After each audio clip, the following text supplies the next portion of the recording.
Hello everyone, and welcome to this, the final part of my Doctor Who DVD collection overview and review. And we come to the 12th Doctor, Peter Capaldi's era, and the end of the Stephen Moffat era. And of course I've already done Matt Smith from the early days of the Moffat era, as well as the Russell T Davies, Christopher Eccleston and David Tennant era. So, what do I think of the 12th Doctor, Peter Capaldi, and his series and his era? Well, we'll soon find out. Let's get started.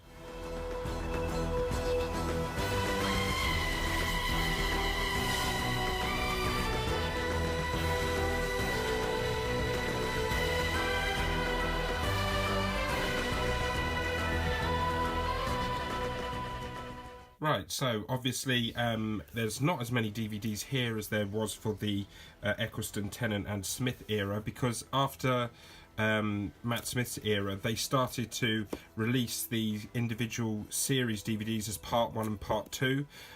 So I didn't think there was much point getting parts 1 and 2 when you would only get 2 DVDs, where at least with Matt Smith's era, for example, you got 2 DVDs for each part of the season, as you can see here. Whereas with Capaldi, with Series 8, Series 9 and Series 10, you only got 2 DVDs, part 1 and part 2, and that was it. So I decided to start collecting them with the complete series. So let's get started with the very first Peter Capaldi series, which is of course Series 8, which of course has Clara as the main companion. Yeah, I don't think this is a fantastic season overall. It's probably my least favourite season from the New Who era, but we'll go through the episodes and I'll give you a ranking. So first of all, we start with Deep Breath, which is pretty good story actually. The Doctor's regeneration and the way he behaves and stuff like that is really intriguing, and I was quite enthralled by the Doctor in this one. I thought it was an excellent little story. Good ending as well, sort of a cliffhanger where you don't really know what really happened. Did he push him or did he not? We'll never know. But yeah, definitely a dark start to the new era of Doctor Who here with the 12th Doctor. So Deep Breath I give an 8 out of 10. Into the Dalek I give a 7 out of 10. It's good, nothing really to shout home about, but yeah, I give that a 7 out of 10. Then we had Robot of Sherwood, which I thought was quite average really. I didn't really like that one too much. I give that a 5. Listen, I think is some people really like Listen. I personally think it's a bit overrated. Again, I give that a 5. Time Heist, yeah, pretty good. I give it a 7. Same with the Caretaker. I think the Caretaker's quite fun actually. But yeah, if you don't take it too seriously, it's quite good. I give it a 7. Kill the Moon. Right, this is a slightly controversial one for me. It started out with a really good premise and a really good story, but as soon as Capaldi said the moon is an egg, I slumped back into my chair and I was like, oh God.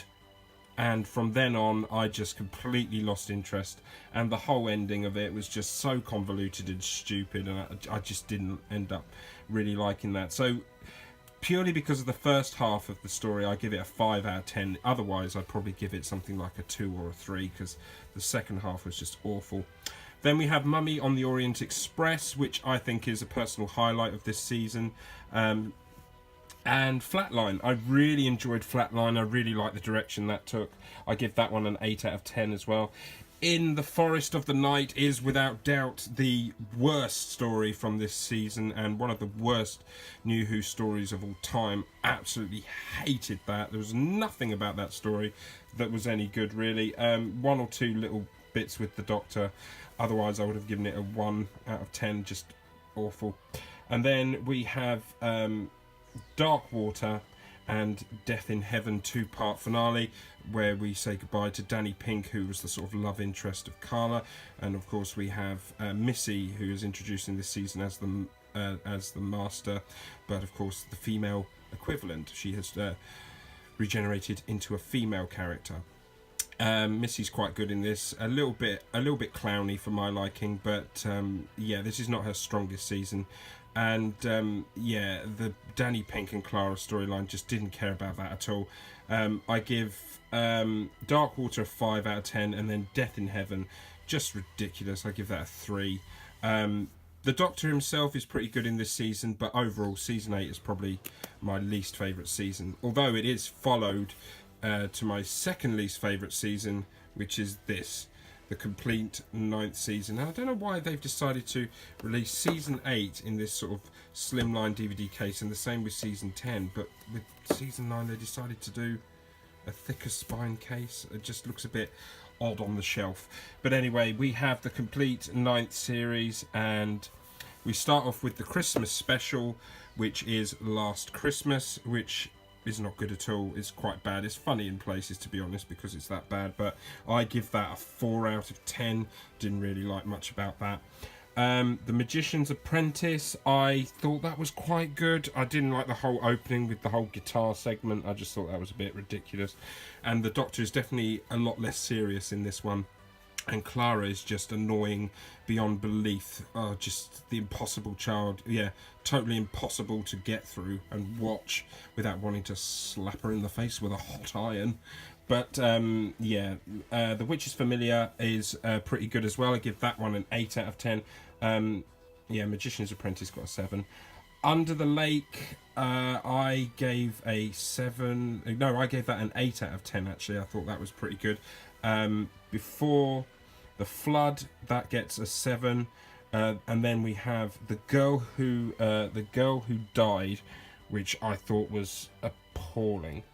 I hated that. I really did hate that. The two-parter in general, I just really didn't like. I'm not a massive fan of the actress from Game of Thrones who is the girl who died.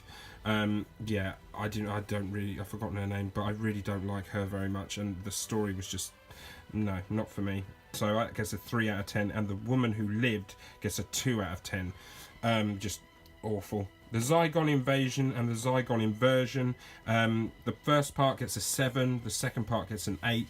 It's good, it is very good. I really did enjoy that two-parter, one of the highlights of the season. Sleep No More, not very good. Again, I find it quite funny in places because it's quite bad, but yeah, that gets a 4 out of 10 for me. Didn't really enjoy that one so much. And then we have Face the Raven, which is brilliant. And even though I can't stand Clara, I gotta say the whole thing with that was fantastic. The ending was brilliant. It was just the best way to get rid of Clara in the best way for me, because she essentially dies, which is always a positive. And also it was just quite emotive, actually, and I didn't actually completely hate her in this episode. But then it changes slightly, because we then have Heaven Sent, which I give an 8 out of 10 for. Really did enjoy that. The bits with the Doctor were really, really good, and it was a good, strong penultimate episode. And then we get the finale, Hellbent. And as we all know, Hellbent is the greatest Doctor Who story of all time. I don't know if you can detect the sarcasm there. If you did, well done. It is my least favourite New Who story of all time. One of my least favourite stories from Doctor Who of all time. I hated it. 1 out of 10. Only stories like The Leisure Hive get the same sort of score. I hated it. The fact that it mucked about with the Doctor Who ethos, the whole sort of backstory of the Doctor was mucked about. The Doctor was completely out of character in so many different ways, so many levels. It was, and then of course it brings Clara back to life, and she ends up getting her own TARDIS. Really? Sarah Jane Smith never got her own bloody TARDIS. What the bloody hell's going on here? The opening is about the only decent thing, and even that was so rushed and a bit nonsensical as well. Just, I absolutely hate Hellbent, and what an appalling finale to what is quite a bad season. So it didn't bode well for Peter Capaldi up to this point, but then we do get Series 8, which is a much stronger series and a much better return to form. And of course, Bill, who is one of my favourite companions from the new era, she was a breath of fresh air.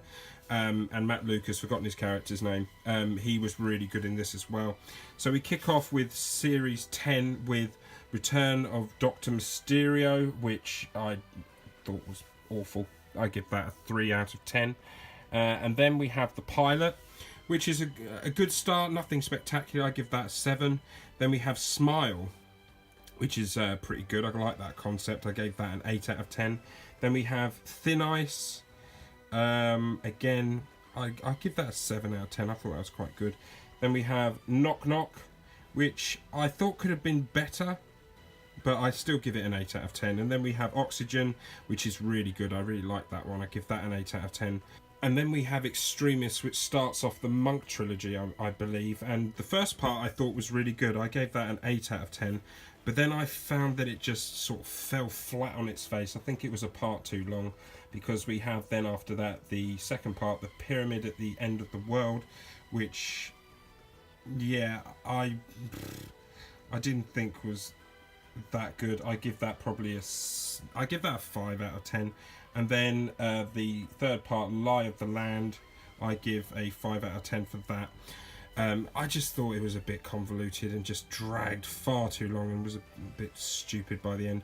Although I do like the next story, Empress of Mars, which of course is a Ice Warrior's return, but with a female Ice Warrior, aka the title Empress of Mars. I quite like that. Then the Eaters of Light, not good. I didn't like that one. I give that a 4 out of 10. And then we have the penultimate story, World Enough in Time. Right, that story is probably my all-time favourite episode from New Who. Absolutely love that episode to pieces. The whole structure of the spaceship being so big that 2 fragments of time alter how fast it's going at one end of the ship and how much behind it is on the other end of the ship. Bill getting taken into the ward, and although it's years and years passing for the Doctor and his companion Matt Lucas and Missy and everything, it's going really quickly. It's only a matter of seconds, but to her it's years. What goes on with her, and of course the Mondasian Cybermen return, and the way they return, and how creepy, how suspenseful, and how clever that story is. Absolutely spectacular. I love everything about it, and the cliffhanger at the end is one of the best cliffhangers, not just of a Cyberman story, but one of the best cliffhangers of Doctor Who of all time for me. Absolutely loved that story.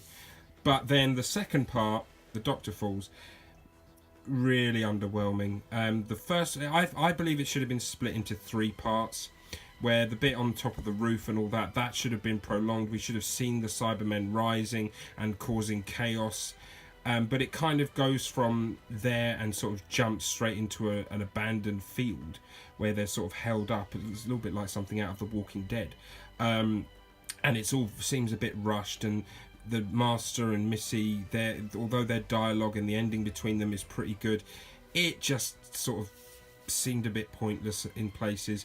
But I still give it an 8 out of 10, because it was the first part of that second part of the episode was pretty good actually, but it just tails off a bit. And why didn't we get all incarnations of the Cybermen? Why did we just get the Mondasian and the new Cybermen? I didn't understand that. But yeah, I give that an 8 out of 10.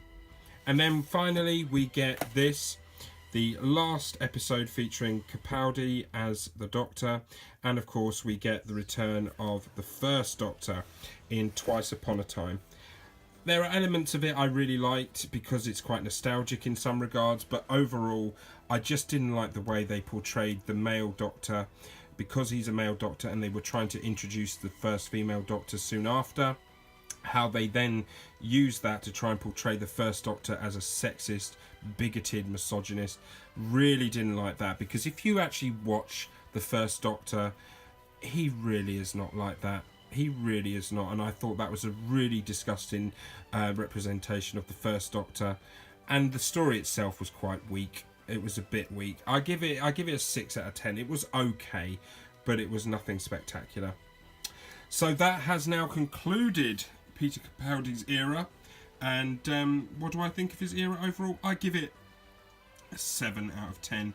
There are some really strong things in there, especially from Series 10, which, of course, for me is his finest series. There's some good, strong episodes in Series 9, 1 or 2 as well in Series 8, but overall, I think he was let down by the writing and the direction that the series was trying to take, which is a real shame. But yeah, Capaldi as an actor, I really like him. I really loved him in the thick of it as the corrupt politician Malcolm Tucker. But as the Doctor, his characterization was good, but I would have to say he's probably... I wouldn't say he's my... No, he's probably my third favourite from the New Who era, because Tennant probably is my least favourite, just because of the whole Rose Tyler and the Martha Jones storyline, them falling in love with the Doctor, and also his arrogance towards the end was just untenable. Oh, never mind. Yeah, I do think Peter Capaldi got the bad end of the stick there. So that is it. So that is the end of my Doctor Who complete DVD collection overview and review from the very first Doctor all the way up there. Oh, what a stretch. All the way to present day. And of course, Series 11, when I'm filming this, has just finished, although the New Year special hasn't come out. But I thought I'd do this just before that New Year special, just to get all of these out before the turn of the new year. So, just as a little side note, because one or two viewers have noticed that I did originally in one of my videos show that I had the complete box sets as well on DVD. So, these are the box sets, just to show that I do still have them. So as you can see, I have the complete first series with Eccleston, which has the plastic holographic cover like that, which is obviously transparent. Then I have the complete second series, again similar sort of design. And then we have the complete third series. Not a massive fan of that cover, I think it's a little bit meh, but there we go. And then we have the complete fourth series, and I really do love that cover. That is an awesome cover. Then we have the specials, which has another nice sort of glowy cover to it as well. Then we have series 5, which I don't know if you can see, has a sort of holographic cover. Can you see that? I'm in the light a little bit there. Let's try and get it away from the light. So you can see that it's a sort of holographic cover there. So love that one, absolutely love that, and it's my favourite series, so that helps. And then we have the complete series 6, which has again a sort of really nice sort of shine effect on it. I don't know if you can see that too well on the camera, but that's the complete series 6. Then we have the slightly duller looking series 7, not overly exciting cover. And then obviously we have series 8, 9 and 10, and Twice Upon a Time Has Fallen Down. So yeah, there's the complete box sets as well. So that is my entire Doctor Who DVD collection. So let's just get back to how we were, shall we? There we go. I hope you enjoyed this video, and don't forget, like, subscribe, share and comment, and I will see you folks on the next video, where I will probably at some point in the new year do a complete Doctor Who DVD collection where I just go through all the DVDs in one video, but definitely not in-depth discussion about each story like I have done. That's why I've done these separately. But of course, we have just announced that the Macra Terror, the classic Troughton story, is being completely animated for a DVD release, so I might do it once I've purchased that and reviewed it as well. So that's it for now. So don't forget, like, subscribe, share and comment, and I will see you folks on the next video. Thanks for watching, bye bye, and Merry Christmas and a Happy New Year.